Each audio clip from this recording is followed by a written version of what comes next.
Welcome to Retro Rewind. Get ready to dust off the VHS tapes and journey back in time with us. Whether you're a seasoned cinephile or a curious time traveler, our podcast is your portal to the past. So grab your Walkman, adjust your tracking, and let's dive into the world of Retro Rewind. This week, we're discussing the 1984 spy adventure film Cloak and Dagger, directed by Richard Franklin and starring Henry Thomas and Dabney Coleman. Based on a short story called The Boy Who Cried Murder by Cornell Woolrich. I hope I said that right, Woolrich. The movie was written by Tom Holland, not the young Tom Holland that's Spider-Man. In the film, Henry Thomas plays 11-year-old Davey Osborne, not Super Dave Osborne, who likes to pretend that he's a spy. When he is given top secret military information hidden in a video game cartridge, which seems very likely, he finds himself on the run from actual spies while trying to convince everyone that his usual flights of fantasy are indeed real this time. Andy, let's discuss Cloak and Dagger. Cloak and Dagger. Gary, this was fun. Yeah, I got notes too, but this was a fun one. I'm gonna lead with this was fun. Oh yeah. All right, I'll quickly do my thing with some numbers that we have, and we'll move into the joy of Cloak and Dagger. Rotten Tomatoes has this thing sitting currently at 67 and 56. So, budget. I couldn't find a number on budget, and I'm sure it may be out there, but it's not really that important. I just couldn't find one. Box office for this though. That this was in what was this 84. God, I'm blank. 84. It earned 9.7 million, which isn't great. Adjusted for inflation or time, they said that it came out to be about $30 million. I did find a website that did the adjustment. As you stated, written by Tom Holland, not the Tom Holland that everybody falls in love with. He's known for Psycho 2, Fright Night, Child's Play, Thinner, and The Langoliers. So, really? You and I, being fans of one S. King, we enjoyed those films. Yeah, I actually have written down that he wrote and directed Fright Night, which was his debut directing. I don't recall that film. Oh, really? I really enjoyed that movie back then. Yeah, but well, you also enjoyed Flash Gordon, so I stand behind it. He also wrote and directed Child's Play, which you mentioned, and wrote and directed Thinner. Just that additional note that he directed those as well. So, directed by Richard. This one, Cloak and Dagger, was directed by Richard Franklin, as you'd stated, who also he directed Psycho 2. And then one that you and I have some joy with was FX2, The Deadly Art of Illusion. I love the FX movies. He said, I read a little blurb by. He said after his experience with FX2, he left Hollywood and went back to Australia. I think he did do some television stuff after, though. Yeah. Later, I've got him down as doing some television episodes for The Lost World and Beastmaster as well. So, yeah. So he's kind of in this fantasy realm. Yeah. And one little note that I found interesting is that he was set to direct Lost Boys. Oh, really? But he did not, of course. But he was set to do it. So interesting. Anyway, that's all I got on that information there. I'll note that it was filmed in San Antonio, which we know. This was my first. This is the first time, probably a lot of people that if they'd never been there or grown up or in Texas, my first time seeing the Riverwalk, which was predominantly featured in one of the chase scenes. Actually, a couple scenes in it, really. Yes. Which I loved, and I was like, man, I'd love to go see that someday. And which I finally did with you when we later did that, and I think we both like Cloak and Dagger, man. Yep, sure did. Also, the Alamo. I have a note that although filming was not allowed in it, they did film the facade. Obviously, yes. They recreated the inside for the filming of the scenes that happened on the inside. I also have one other note. Actually, I have a few more notes. Then we can get into the actual movie and our thoughts. Yeah. This was initially released as a double feature with the movie The Last Starfighter. Oh, okay. Don't know if you're familiar with that movie. I don't know if you saw that as a kid because that's sci-fi, so I know that you're kind of iffy when it comes to that. I mean, I can't buy into sci-fi, man. Dude, one of my favorite movies. I love Last Starfighter, and we're probably going to have to do that one. Yeah. another note, Last Starfighter has a lot of the tones from Ready Player One. I mean, I think Ernest Cline pulled a lot of stuff from a lot of the old movies and different things that we're all fans of. Predominantly, Last Starfighter, I'd say the basic idea behind that really followed into that. That's good to know.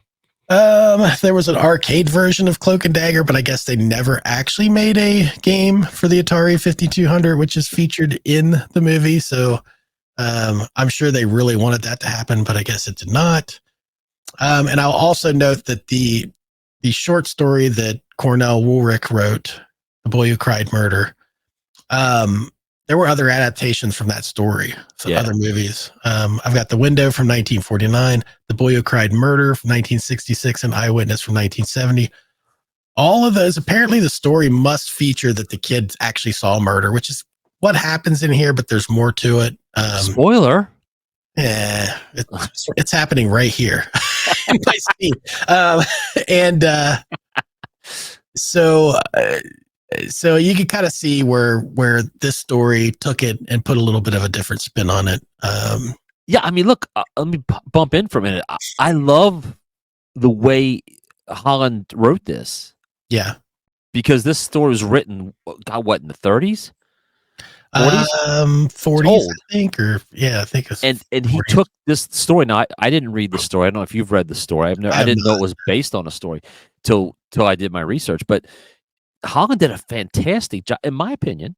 This non-educated film critic's opinion, that I thought he did a fantastic job modernizing this and really playing on the little D&D, little Cloak and Dagger type. Mm-hmm. Well, there's also a nice little. So, I mean, we can just kind of jump into things here. Let's do it, baby. Some of it's going to kind of come into play anyway. So Dabney Coleman not only plays the father of Henry Thomas's character, but also his imaginary friend, which I didn't write down what the guy's name was off the top of my head. Jack Black. Thank you. Oh, that's right, because I kept thinking they were saying Jack Black first. Yeah, exactly. I did the same thing. Jack Black's in this movie. I mean, it was funny because it was clear that with it being his dad, there's also an underlying father being his hero kind of thing playing out. I love the way that they shot some of the scenes, especially this one behind me. It was really interesting how they shot that to make it look like he's seeing the reflection off of another building that's above him and all that. Yeah. And the way they played with Jack Flack. Yeah. He appeared in different Jack Flack. So yeah, anyway. What was your I love let's go back to San Antonio for a minute. I'm a fan, and I think a lot of people are this way too. I'm a fan of when I watch a movie and I can recognize a place that I've been to. Yeah. And of course, the River Walk, which we talked about, and then there are spots of the River Walk that I know right where that's at. Oh my God, that's so cool. Of course, and we'd been to the Alamo and all that. Yeah. So that was awesome. The couple little notes I have, if you want to hear just a couple of the notes that I always look for just nitpicky kind of ridiculousness, but that's not taken away from the film because I truly love this film. I'm not going to even beat around the bush. I enjoy it. I still enjoyed it. I loved the simpler times. You're talking 83, 84. Kids are allowed to just ride the bus and roam around the city freely. Yeah. Just, bus pass, heading downtown. I'll see you later. Leave a note for your parents. I'll be back later. Right. I enjoyed that innocence because while you and I didn't necessarily have that freedom, we had a lot of freedom when we were kids that age. I mean, yeah, I was gone most of the time. My parents didn't know. I was riding my Mongoose BMX bike to Eastgate Mall, just cranking along, down the road. So that was interesting to me. I like when Davey, Henry Thomas's character, enters the building on the mission to get the Twinkies. Right. For Morris, and he has a gun in his hand. Now, it's a toy gun. Yes, I know. I thought that was hilarious, too.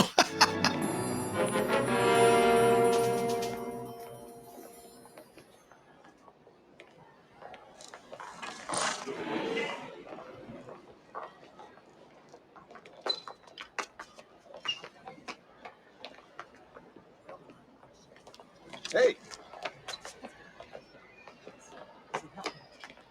Trust me. Security sees the gun, and nary a panicked moment, nothing. Just Right. like all these kids, these rascals. Yeah. Today, that would be a full-on shut the building down, and a SWAT team would be there. That's right. Yeah. By the way, Morris Gary was played by William Forsythe. totally. I mean, I kept looking at him, going, "Man, that guy looks familiar." And I looked it up. I was like, "Oh my god!" Yeah. I didn't see that at all. Yeah. Yeah. But Louis Anderson was a cab driver. Did you catch that? I don't think I did. So when he's trying to get a cab, yeah, I did. When he's on this, yeah, I did. I remember that. He's like, I gotta get the airport, but I can't pay. And he's like, get out of here, kid. Yeah. And then of course the simpler times at the airport where you could just, run without running through TSA and all the security you had to go through. You just running through the airport, stopping, talking to people. I long for that innocence that we used to have, and I know we'll never have that again. But I just enjoy. I like these snapshots where you can watch the stuff. You look back in time, and that's like that's not make believe. Like you could walk up. You used to be able to meet people at the plane. You go meet them at the gate and walk them out. You'd have to wait down at the luggage claims. But that's this. A pet peeve of mine. I have one. Well, I have many, but this in specific. And this is just because I worked in the glass industry. Okay. So I know a little bit. I'm not an expert, but I do know that when a van crashes into a phone booth and then into a building and the driver is thrown through the windshield, that's not plate glass in a windshield. It's laminated safety glass. So there's not these big jagged pieces like you would see in a broken window in your house. And I don't know why. It was simpler times. It must have been. Maybe they were plate glass back then. Maybe it's me, Gary. Well played, sir. And I know that's stupid. I admit it's stupid. But when I watch a film, I'm like, that's not. You don't need to do that. Like you could have him eject through the windshield without being plate glass. Like that seems way more dangerous. Yeah. And then I just wish to God we'd have got the video game for this thing. No kidding. I tell you, when they showed the video game store, oh man, it was just. I mean, it really sucks you back in time to when this. I remember going to Sears and looking at all the games, for the Atari, and just the art was always way better. You think than God, it's funny. You'd look at the graphics on it and be like, "This is going to be the coolest freaking game ever." And it just blocks standards. Yeah, ridiculous. Like I bought the Journey video game because I thought I'd be working with Journey on a tour bus. If you've never played the Journey video game, it is wildly disappointing. Is overselling this game. It's fucking horrible. But the box was like the Journey Scarab thing. I was like, oh my god, this is the coolest game. I'm gonna learn how to ride a tour bus, man. Yeah, gotta love it, man. I really did. This movie to me, it is like you said. It's a portal to a time forgotten, time we lived through. Yeah. So it's really, it's awesome to see it. I really enjoyed it. It's a family movie, really. It's not cool to. I don't think kids today would even give a crap about it, to be honest with you. But no, because the cynicism of the youth of today. Because like think about it, Gary, like our kids do not know a world without a cell phone. Yeah. That's so true. Alex would be like, why didn't they just get their cell phone out? Why didn't they just call 911 and get GPS? It's like we didn't have any of those options. They were lucky to have those walkie-talkies that they stole from that dude. Yeah, from Morris. I mean, but so I guess I would imagine everybody has films in their life, and we've said this before about other things. It could be music, it could be a book you read as a child. There are certain things that this is where I would say to people, time travel does exist if you allow it to happen. Yeah. So watching this film, I could go back to being a kid. I mean, we would have seen this probably on our aforementioned on TV before. It's probably where I would have seen this. Probably. Maybe early cable. I didn't get to see it in a theater. I know that. I did not. And I just remember when I saw it, because what caught my eyes, because we had been to San Antonio before I saw this movie, and it caught my eye. And God, it's just there's an innocence in it, and you I just got lost in it watching the film. Like, I found myself having to make sure I took some notes because I was so wrapped up in time. Yeah. Yesterday, I was wrapped up in that yesterday. So this was a pure joy to watch. This was just absolute joy. I hated to have anything negative to say about it, but it's just nitpicky things. The film was fun. I think the Rotten Tomatoes is a little harsh on it. Yeah. But yeah. And I was trying to remember. I think I really honestly think I only saw this back then once. I don't remember this being a repeat view for me. Oh, see, I thought you would have had this on like a loop. No, but because this is really your wheelhouse, because you were so into this kind of adventures and games. Yep. I wasn't. Yeah. Yeah. For some reason, this is not one that I saw a whole bunch, but I always loved it. Like, I always remembered it. Yeah. Like you said, when we did go to San Antonio, we were at the Riverwalk. Same thing, that always stuck with me. For some reason, that Riverwalk I thought was the coolest damn thing back then as a kid, and I always wanted to go there. And so getting a chance to do that was really cool. And it did. It brought the movie back. And but yeah, and it still is. If you've never been to San Antonio, you should go. It's a beautiful city to visit.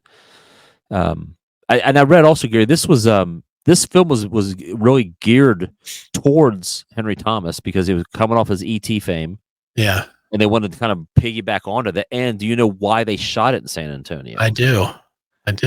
Tell the fans. Tell the one person watching. That's where Henry Thomas lived. Yeah. Lived in San Antonio. Yeah. I tell you one last thing I forgot that I did double check, because when I saw the credits roll, it's like music by Brian May. I was like, holy shit. Oh, that's right. I forgot about that. Yeah.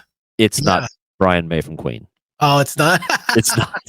I didn't look it up because I forgot, but I looked it up because I was like, oh, no way. He was in the score movies back then. I looked it up. I was like, and it says, this is not Brian May from Queen. It's someone else who was like a famous film score person.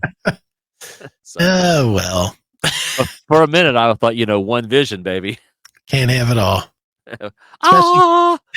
Coming off the Flash Gordon high. Cloak and Dagger. All right. Well, anything else before we sign off on this episode? No, but I just beg anybody, if you're of a certain age, go back and watch this movie. You will not be disappointed. Yep. It's a fun and entertaining watch. Trust the video aces on this one. They're really great guys. All right. Thanks a lot, everybody. Please like, comment, subscribe. Watch Cloak and Dagger and let us know what you think about it, or do you recall seeing it? And have you visited the Riverwalk? Let us know. And Dabney Coleman still reminds me of my father-in-law. I'm out of here.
This has been a Touch of Madness production, brought to you by the creative minds at Tommy Twins Media.